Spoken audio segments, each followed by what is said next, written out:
नमस्कार प्यारे मित्रों, वेदना चैनल में आपका स्वागत है। मेरी आज की कहानी का शीर्षक है गुल्लक। आज फिर सुमित की नज़र सड़क पर बैठी उस वृद्धा पर अटक गई थी। वो रोज़ ही उसको उसी स्थान पर बैठे देखता। कभी लोगों से मनुहार करती तो कभी एकाध लोग उससे सहानुभूति दिखाते हुए गुल्लक खरीद भी लेते। क्या होता होगा इतने थोड़े से पैसों से, वो सोचता और आगे बढ़ जाता। पर आज कुछ सोचते हुए ठिठक गया। बाबूजी, गुल्लक आपके बच्चों के लिए और दिया आपके पूजा घर के लिए। हाँ ठहरो भाई, मैं पास में ही रेलवे कॉलोनी में रहता हूँ।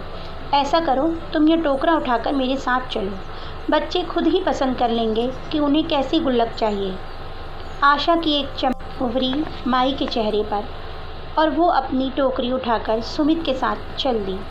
चलते चलते सुमित उसके परिवार के विषय में भी पूछता जा रहा था। घर में मर्द है, सब्जी का ठेला लगाता है और मैं ये गुल्लक बनाकर बेचती हूँ, वो बता रही थी। अच्छा। उसके हाथों में भरी चूड़ियाँ देखकर ही सुमित समझ गया था कि अभी उसका पति है और बच्चे सिर्फ एक बेटा है, दूसरा हुआ ही नहीं। वो किंचित हंसते हुए बता रही थी। बड़ी मुश्किल से पेट काट काट कर पढ़ाया, अब शहर में नौकरी करता है। उसकी आंखें फिर चमक उठी। पर मैं अपने ही गुजारे लायक कमा पाती हूँ। शादी हो गई है तो बच्चे भी हैं। बाबूजी बहुत प्यार करता है हम दोनों से, पर किराया, बच्चों की पढ़ाई, उसका दर्द मैं समझती हूँ। हम बूढ़ा बूढ़ी अपने लायक कमा लेते हैं। रुआसी हो उठी वो। सुमित का घर आ चुका था। उसके साथ वृद्धा को देख नेहा, उसकी पत्नी की सवालिया निगाहें उसकी ओर उठी। उसे चुप रहने का इशारा करते हुए सुमित अंदर आया, बताया उसे साथ लाने का उद्देश्य। वो मदद करना चाहता था उसकी। सुमित ने अपने दोनों बच्चों रेवा और रवि के लिए एक एक गुल्लक ली और पूजा घर के लिए एक दिया। माई आशीर्वाद देकर उनके जाने को ही थी कि नेहा ने उसे रोका। माई, हम लोग धुलाई की मशीन लाने वाले थे, पर क्या तुम हम लोगों के कपड़े धो दिया करोगी? काहे नहीं दीदी जी, जुग जुग जियो। तो तुम लोग की क्या, जो तुम खुशी से दे दो। तब से माई रोज़ वहाँ आती, कपड़े धोती और अपनी गुल्लक बेचने निकल जाती।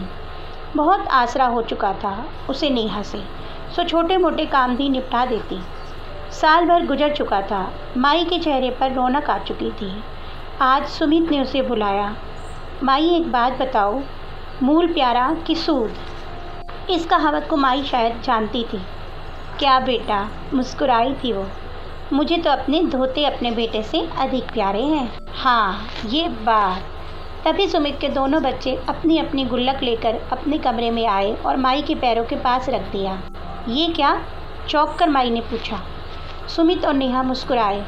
सुमित बोला, ये गुल्लक तुम्हारा मूल और सूद है इसके अंदर। नहीं बेटा, नहीं बीबी जी। नहीं क्या? उठाओ इसे, नेहा ने बनावटी गुस्से से कहा और रोती हुई माई उनके चरणों में झुक गई। तो दोस्तों, मेरी कहानी आपको कैसी लगी कमेंट बॉक्स में अवश्य बताइएगा। अगर मेरी कहानी आपको अच्छी लगी तो मेरी कहानी को लाइक कीजिए और मेरे चैनल को सब्सक्राइब कीजिए। कल फिर एक कहानी के साथ मिलूँगी। तब तक के लिए बाय बाय।